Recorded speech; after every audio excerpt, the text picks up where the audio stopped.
So here's the general pattern of how to find a confidence interval. So the 1 minus alpha times 100, that's your percent confidence, that's your confidence level.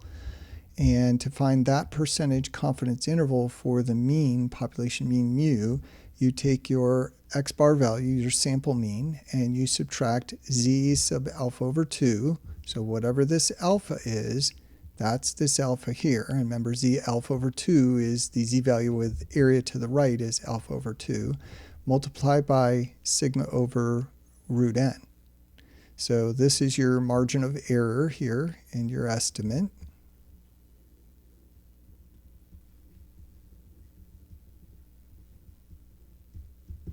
And you're going to take that margin of error, you're going to subtract it from x bar, and then here you're going to add it to x bar. Sometimes I'll write that in compact form, x bar plus or minus z alpha over 2 sigma over root n. So remember the sigma over root n, that's the standard deviation of your sampling distribution. So sometimes that margin of error will give it the symbol E for margin of error, and your textbook actually uses something different. But this is a little shorter. Now remember here that our assumption in order to do this is that the sampling distribution of the sample mean is normal. That means that you've either got a normal population or your sample size is greater than or equal to 30. Now the most common confidence levels here are 90%, 95%, and 99%. For those confidence levels, here I've listed the values of alpha that go with them. The 90% is 0.90, alpha 0.10, they have to add up to 1. And then here's the z-values that go with them. So those are your cutoffs here, your coefficients in finding the margin of error. So if they're common ones, 90, 95, 99, you can just get those z-values from this table. And then we'll just plug them into our formula there. So let's look at an example, compute a confidence interval using this formula. So we've got a group of 250 randomly selected people in Kankakee County. That's going to be our sample size. So n is 250. And they have a mean hemoglobin A1C of 5.4. So the mean value of that sample is 5.4, so that is x bar equals 5.4. And then they tell us population standard deviation is 1.4, so sigma is 1.4. So that's the information that we're given. And they want us to first give a point estimate for the population mean mu of these hemoglobin A1C levels for all individuals in Kankakee County. So this blood test, that's the long-term blood sugar level is what that is. So short-term blood glucose, you just do finger stick, and then this is a longer-term blood test. And if that value is 5.4 is really good. As long as that value is below 7, you're not considered diabetic. So first of all, our point estimate, remember that's one number that's going to estimate mu, and for us, x bar is approximately equal to mu. So the sample mean is approximately equal to the population mean. So our point estimate, we can say that our population mean mu is approximately 5.4, our x bar value here. So that's our point estimate. Next, they want us to find a 99% confidence interval for our population mean. So this is the form of that interval. So we need that z-value for 99% confidence. That z-value is 2.575. So first of all here, if we're doing 99% confidence, then our alpha is 0.01, because 99 plus 1% is 100%. So our alpha over 2 is actually 0.005. And so that means that this z alpha over 2 value, so z 0.005, from the table right here is 2.575. So we've got our z-value. So next we're going to find our margin of error, which is this piece here. So our margin of error is that z value, z alpha over 2, times sigma over root n. So for us, that's going to be the 2.575. And then times our sigma is 1.4. And then we're dividing by square root of the sample size, which is 250. So let's compute that on the calculator. So clear this out. 2.575 times our 1.4 and dividing by square root of 250. So 0.2280. And we've got, let's see here, one decimal place here. Let's use a couple decimal places. So that would be 0.23. So this is approximately 0.23.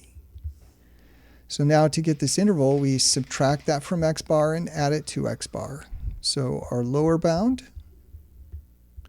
is going to be the x bar, which is the 5.4, and then minus our margin of error, which is 0.23, and then our upper bound is going to be the 5.4 plus 0.23. So let's compute those. So 5.4 minus 0.23 is 5.17. And then 5.4 plus 0.23 is 5.63. So our interval, we'll write it as 5.17, comma 5.63. So there is our 99% confidence interval. And then interpret the confidence interval. So the interpretation here is that we are 99% confident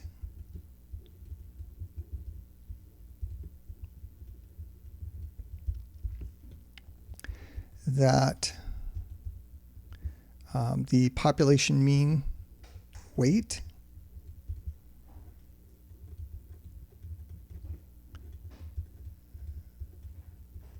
which is mu, is between our lower and upper bounds. So is between 5.17 and 5.63. So now that sounds like saying, well, there's a 99% chance that the mean is between these two values, that is, that it's in this one interval, which is not quite right. What that 99% confidence means, what that means is that 99% here of repeated samples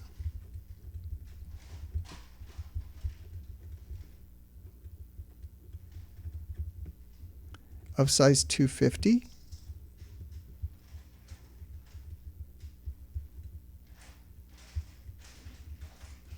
will give confidence intervals.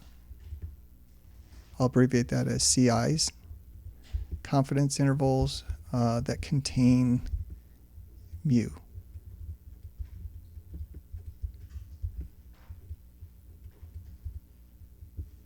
So that's the proportion of intervals that should contain the population mean.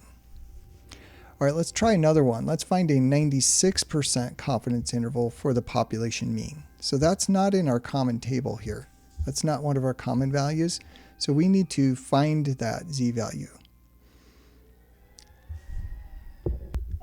So this 96% confidence, what that is saying is that our alpha is equal to 0.04. And that means then that alpha over 2 is half of 4% is 2%, 0.02. So what we need to do is we need to find z 0.02. We need to find the z value that's got 2% of the area to the right. And that means 98% of the area is to the left. So this is going to be inverse norm of 0.98. And that's how you find the z values if they're not in the table. So let's compute that. So clear this out. Second variables, inverse norm is 3, and we want 0.98. Paste, and 2.054. Let's keep a few decimal places in there. So 2.054. So now what we want to do is we've got our z-value. Now we want to compute our margin of error. So our margin of error, again, is the z-value times sigma over root n. So our z-value now is 2.054. And our sigma over root n stays the same. 1.4 divided by root 250. And let's compute that on the calculator. So we've got 2.054 times 1.4 divided by square root 250. 0.1818. So 2 decimal places, 0.18. So it's approximately 0.18. So it differs a little bit from our 0.23. And so now what we do is to find the lower bound, we subtract that from the sample mean. For upper bound, we add it. So our lower bound will be the 5.4 minus 0.18. And the upper bound will be the 5.4 plus 0.18. So this lower bound, if you compute that on the calculator, you'll get 5.22, and the upper bound will be 5.58. So our interval now is 5.22, comma, 5.58. So notice that this is a little bit wider interval. So it's a little bit bigger interval.